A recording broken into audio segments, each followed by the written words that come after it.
scanning for gaming news. Did you find any gaming news? I think so. Hey folks, I'm Shygrim, and this is the Screen Cap. Players recently noticed that split screen support was removed from Black Ops 4's Blackout mode. To be honest, I didn't even know that split screen was possible in that mode, but I guess it was. Looking into the split screen option, it was added shortly after the game's release and was never really stated as a game feature anywhere. Split screen is still working in regular multiplayer and in zombies game modes, though. However, a user checked with the Treyarch development team and they were told that split screen was disabled in Blackout while they evaluate some known issues. Whatever that means. Like, you know, the game itself. There's currently no word on whether or not split screen will ever return to Blackout, but if you really want a split screen experience in Black Ops 4, it looks like you'll have to settle for multiplayer or zombies. So no Fortnite COD for you and your friend. None allowed. Recently, roughly 1,000 players were given the opportunity to test a level from the upcoming PC version of Halo Reach. However, many more than just 1,000 players wanted to test it, and because of that, it seems like it's been shared online illegally. When 343 found out about this, they stated that any account playing this illegally distributed copy of the level will be at major risk of a ban and removal from all future 343 programs. And it's been a long wait, Halo fans. I'm there with you, but you can wait. Just cool your jets.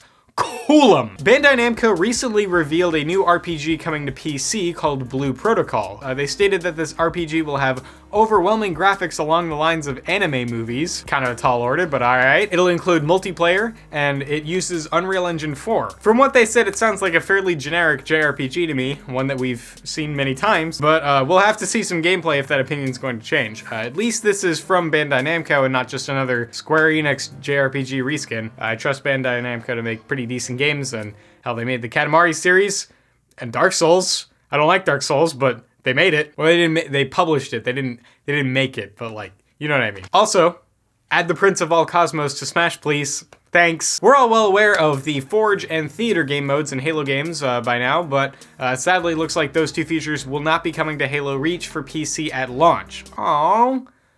Forge. They will, however, be rolled out at a later time, thankfully, but it's still kind of disappointing that PC players won't receive those options until a little while after the game's release. A developer at 343 told the community that this decision was because they wanted to make Forge a true PC-first experience, and doing so would require quite a lot of work.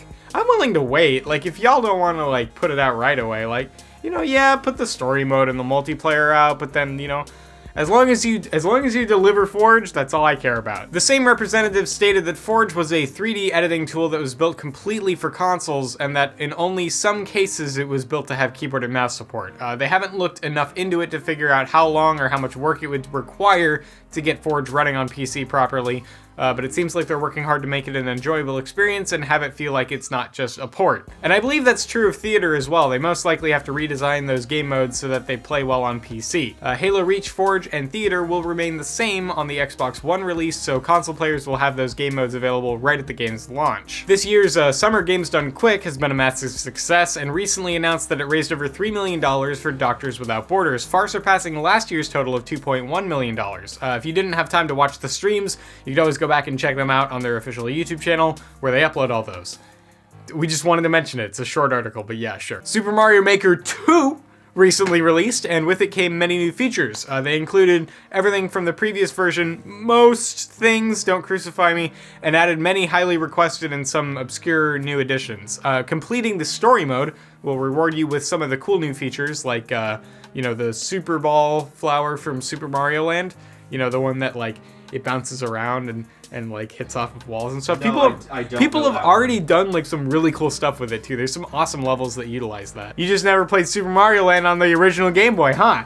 No. I played the heck out of that game. The other power-up you can get by completing the story mode is the Super Hammer, which can only be used in the Super Mario 3D World theme, which I don't like, by the way. This power-up changes Mario into his builder form and lets him ruthlessly smash enemies, as well as break through hard blocks. So far, I'm having a lot of fun with this game. It's a huge improvement over the original, and it looks like a lot of the fans agree. Except there's a couple people who are like, the movement's different! Oh, also, play my level. Here's the code. I bet you can't beat it. My Friend Pedro recently released, and it's one of the most well-polished indie games I've seen in a good while. You have a friend named Pedro? Yeah, My Friend Pedro, he was released.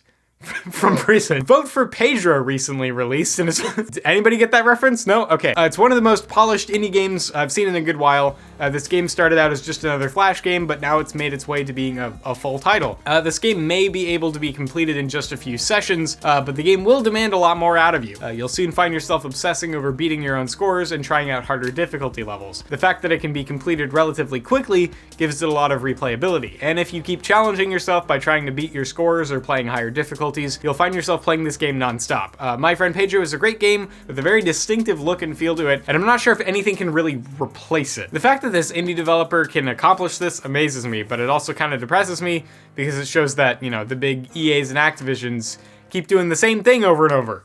And Game Freak. Anyway, that's gonna do it for this episode of the Screen Cap. Appreciate you stopping by. We have some more videos up here for you, so feel free to subscribe to the channel. We upload pretty frequently.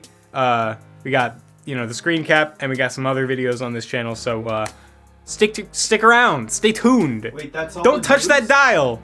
The YouTube doesn't have dials.